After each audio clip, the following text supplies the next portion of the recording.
ICDSST 2020 participants, dear friends. I won't be very original to tell you that I miss the atmosphere of our conference, but I may present our work without any further ado. You may have observed a lot of buzzwords in the title, so let me first give you some context. First, about process discovery.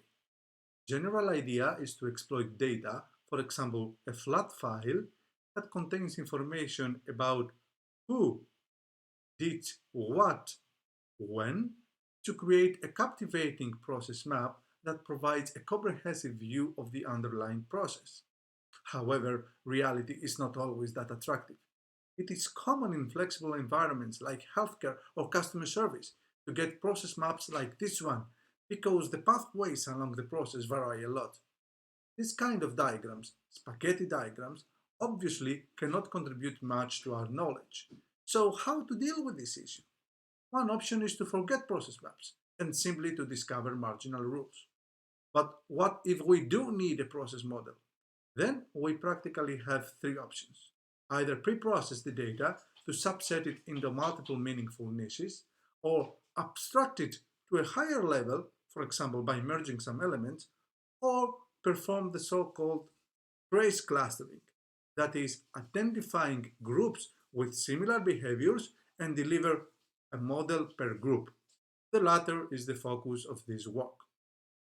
In particular, we claim that a non-compensatory approach can deliver an effective clustering since it can be used to construct a similarity metric that not only takes into account multiple criteria, but handles convincingly their strongly heterogeneous scales as well.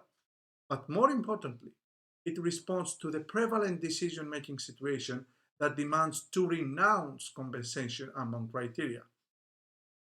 In this trace clustering problem situation, the decision analyst's job, according to established literature, is to co-construct with the decision maker the decision models, taking into account ambiguities or even contradictions. However, applying a clustering algorithm is more or less a black box resolution. This, of course, contradicts the constructivist nature of the decision support process, and this is exactly what we try to tackle in this work. This work extends previously published work in ITOR, which I shall briefly recapitulate in order to make this work's contribution clearer. The first step is about constructing the definitions for the criteria and its parameters. In our case, and while in general we'll follow the principles of multiple criteria decision made about the properties of criteria, there is one major difference. While the unit of analysis is essentially a trace, criteria are tools constructed for evaluating and comparing not single traces, but pair of traces. Following also the fundamentals of outranking methods, we assume that the notion of similarity between two traces can be separated in different zones: strict similarity zone, the weak similarity zone, the difference zone, and the disparateness zone, while the boundaries of these zones are indicated by a set of corresponding thresholds: similarity threshold S, the indifference threshold Q, and the veto threshold V. Then, following a non-compensatory mindset, we control that a sufficient number of criteria is concordant with the similarity hypothesis, and that among the criteria that are not concordant, none of them is too discordant with the similarity hypothesis. These conditions represent respectively the positive and the negative contribution to the similarity and are being checked through two partial fuzzy functions. To give you a quick impression of how these functions work, let's see the concordance function first. A criterion is evaluated with a perfect mark, 1, if its performance is above S, with 0 if its performance is less than Q, and with a linear interpolation otherwise. These functions are calculated per criterion. Then we have to aggregate the partial evaluations. For the overall concordance, which represents the total positive evidence in favor of the similarity between a pair of traces, we take a weighted sum. For the overall discordance, however, which amounts the evidence against the similarity, we need a disjunctive operator. This particular operator, with a product function, was proposed to allow only to the most important partial discordant degrees to affect the index. Finally, the overall similarity metric is a simple minimum operator, resulting in a symmetric and non-negative metric that ultimately expresses how credible is the hypothesis that X and Y are similar.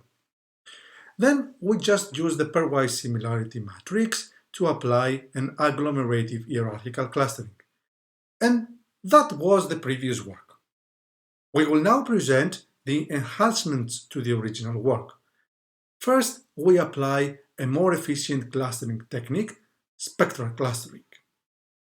Spectral clustering has two important advantages over hierarchical clustering. The first is that it delivers better performance. The second is that it is a graph partitioning technique, and the graph representation is vital for some of our subsequent contributions. These subsequent contributions refer to making the decision process more robust. One way to reach this goal is by incorporating domain knowledge by adding some kind of supervision into the clustering algorithm. There are two levels where the reasoning modes of the decision maker can be taken into account: the criterion level and the overall level. At the criterion level, two kinds of knowledge. First, when two traces are similar beyond the level of similarity that is implied by the similarity threshold, then the overall similarity should be reinforced. Second, when the performance of a pair is such that the veto effect should be somehow alleviated, find a way to mitigate it. At the overall level, there are four types of feedback on the pairwise relation of traces. Indicate if two traces should be in the same cluster. Indicate if two traces should not be in the same cluster. If one trace should belong to a particular cluster, and if one trace should not belong to that particular cluster. In a graph-based clustering approach, it is possible to formulate an optimization problem to cluster the objects subject to the above constraints. However, this has proved to be an NP-hard problem, so the popular approach is to add the constraints to the graph edges weights. For the criterion level, we can do this by introducing two new thresholds: the reinforced preference threshold for the distinguished similarity case, and the counter veto threshold for the veto alleviation effect. For the overall level feedback, we propose to modify the aggregation functions. In particular, for the concordance index, we now have two weighted samples. The first is the same with previous, and the second sum involves a boosting parameter b to reflect the reinforced preference. For the discordance aggregation, there are two new things. First, if there is a cannot link constraint, then we directly put the maximum value. Second, if there is not a cannot link constraint, we apply an exponent to the product function, which mitigates the veto effect. That is, it makes the discordant index smaller in presence of counter veto criteria. Another way to make the trace clustering process more robust is by handling outliers. Having a similarity matrix, we can find the outliers by summing row-wise the matrix, taking the minimum value and iterating. However, this brute force method is not very efficient. So, in this work, we propose to treat the problem as an optimization problem. In particular, assuming a binary decision vector to indicate outliers, we can prove that this quadratic program solves optimally the trimming problem. Let us see now how all these work in practice through a case study from the emergency room of a public hospital. In our sample, there were 68 different variants of the pathways leading to a spaghetti diagram, too large variability. Although we are still experimenting with our algorithm, we already achieved a good separation, as you can see in this diagram. For instance, for the triage level of patients within each cluster. Ideally, we should have one color per cluster, but in real-world situations, we don't really expect this to happen. We also have been able to observe a good separation of cases with respect to their cycle time. But maybe the most visible result is the good separation that we achieved in terms of the process maps. While in the process map for the total population results in a spaghetti diagram, if we produce one map per group, we get these neat and alluring results. There are, however, some open issues with our approach, which we plan to discuss in the full version of our work. For the moment, and to respect your time, we thank you for attending this video, and we will be very glad to listen to your comments and questions.